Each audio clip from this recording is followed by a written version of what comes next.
a ray of hope and sunshine in the Doctor's bleak and otherwise uneventful life. With a companion list over 40 and counting, one of which included the Doctor's own granddaughter, Rose stood out from the rest with her caring nature, her easygoing manner, and her warmth and compassion for other people's feelings. Because there's nothing left for me here. Nothing? No. Truly, this was a companion never to be matched again. So today, on this glorious April the 1st, I count down the top 10 moments that have made Rose the most valued companion in Doctor Who history, showcasing all the moments that have made her so memorable to the Doctor Who loving public. Excuse me. Hello? Hey Matt. Oh, hi Julian. How's things? Great. Things couldn't be better. That's great. Listen, and I'm actually kind of glad you called, because I've got a question. Oh really? I love questions. Shoot. Okay, the question is, how long does it take to make a forget about it episode? A little under a week, I say. Oh, thanks Julian. Is there anything else I can help you with? No, we're good. Have a great day. You too, man. What a nice guy. Number 10.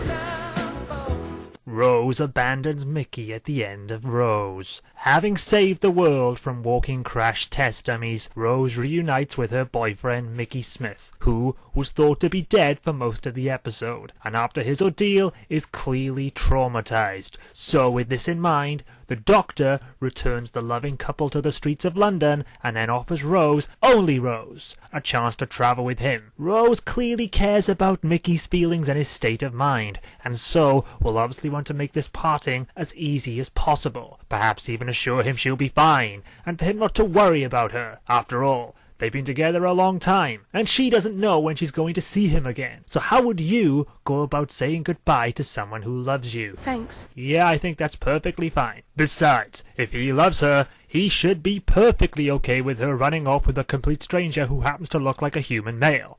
Good on you, Rose. I'm sure it was as hard for you as it was for him. Number 9.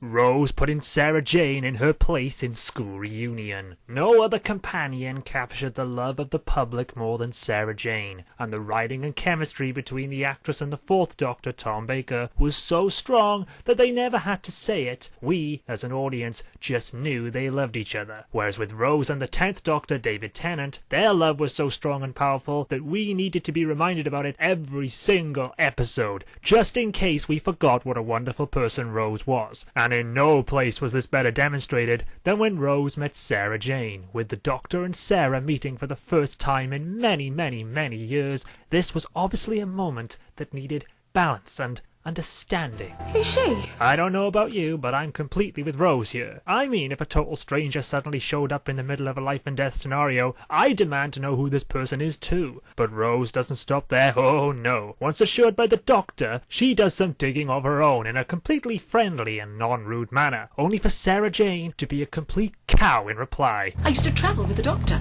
Wow, what a bitch. Oh, but don't worry, because we know that Rose and the Doctor will be together forever. Number 8.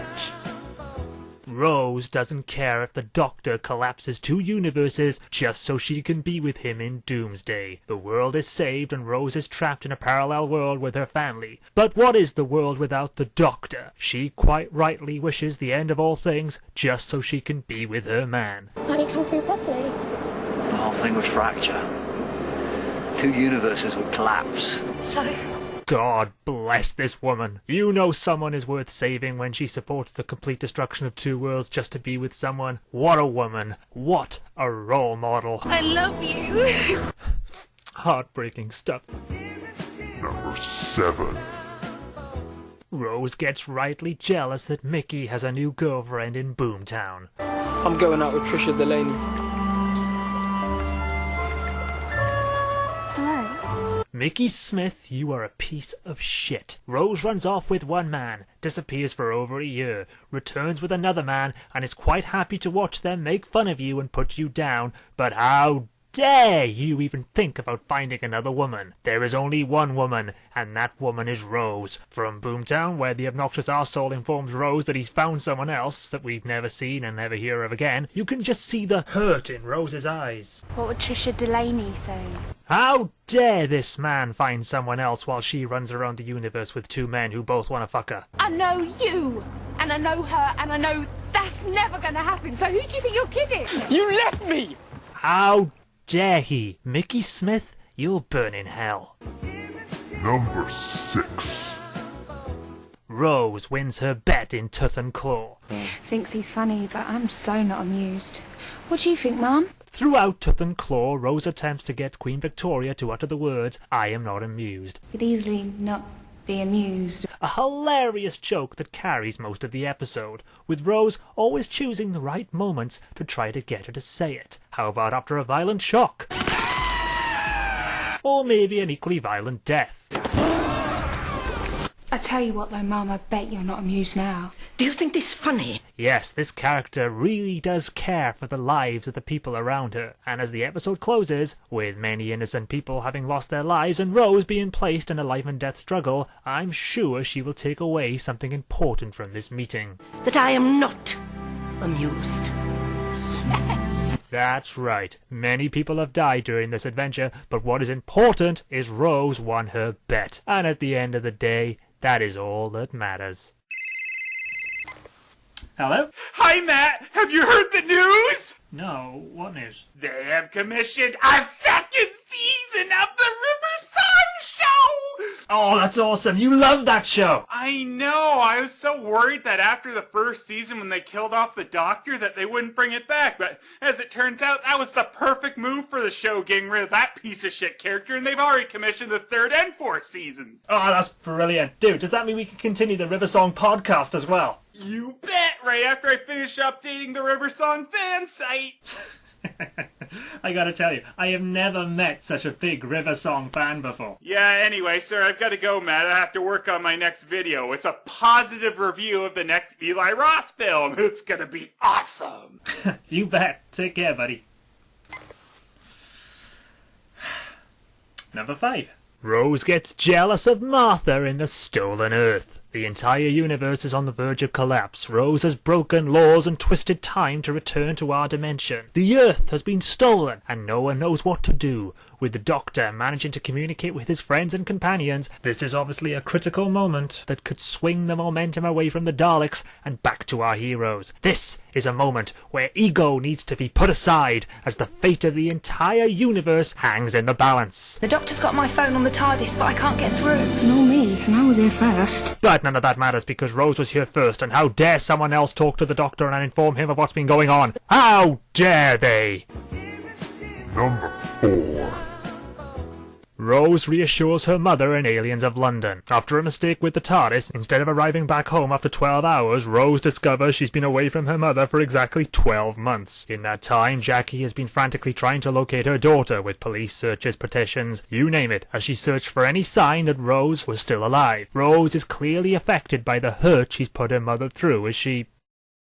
Well, I'm sure Rose cares. Spend some time with your mum. Oh, well, maybe she... Mum, it's not like that. It's not... I'll be up in a minute. Hold on. No, I got nothing on this one. Oh, fuck it. I'm gonna play my banjo. Number 3.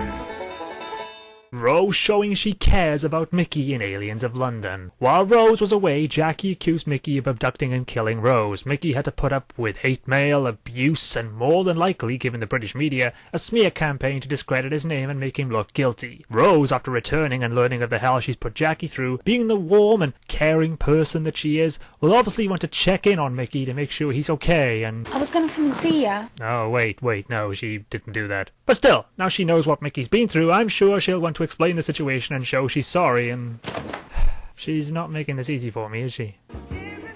Number 2. Rose doesn't listen to the Doctor, which causes mass death in Father's Day. Going back in time to watch her father's death, and despite the warning that she should not interfere, Rose saves her father's life, which alters history and summons the Reapers, beings from the time vortex, which would appear whenever a paradox occurs, and what follows is 45 minutes of breathtaking television. You'll be back in a minute. Will you hang around outside the TARDIS waiting for me? Don't touch the baby.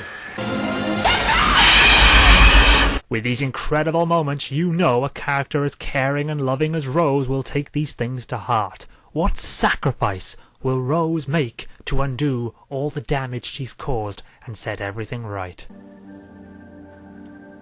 Ah, well, at least Rose learned something from this. Well, no, not really, seeing as she's told not to visit her father in Series 2 and does anyway and then gets her whole family back. And people accuse Stephen Moffat of going for the cop-out happy ending, I don't know.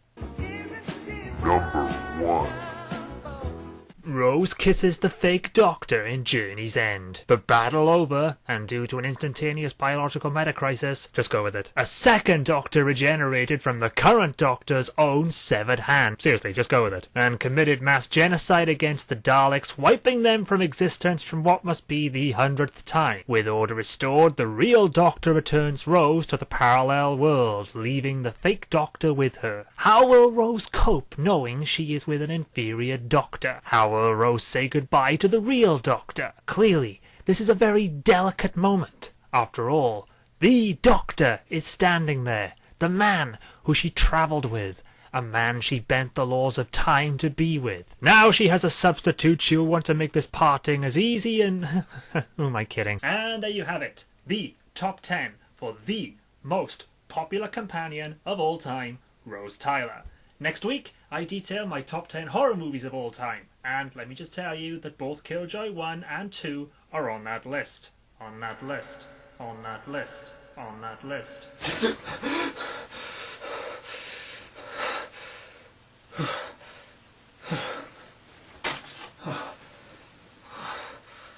What a nightmare.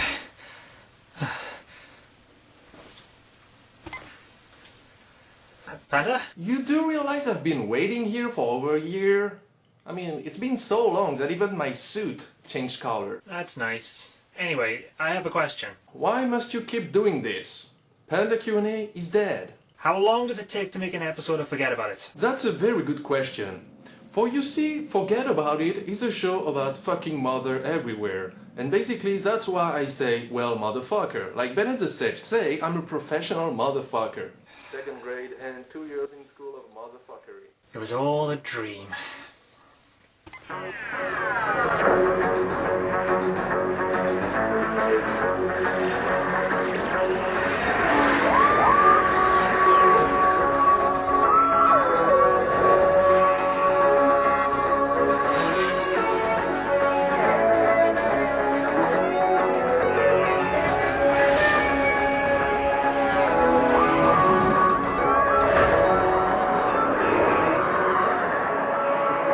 Wait a minute, this is not my nightmare, it's...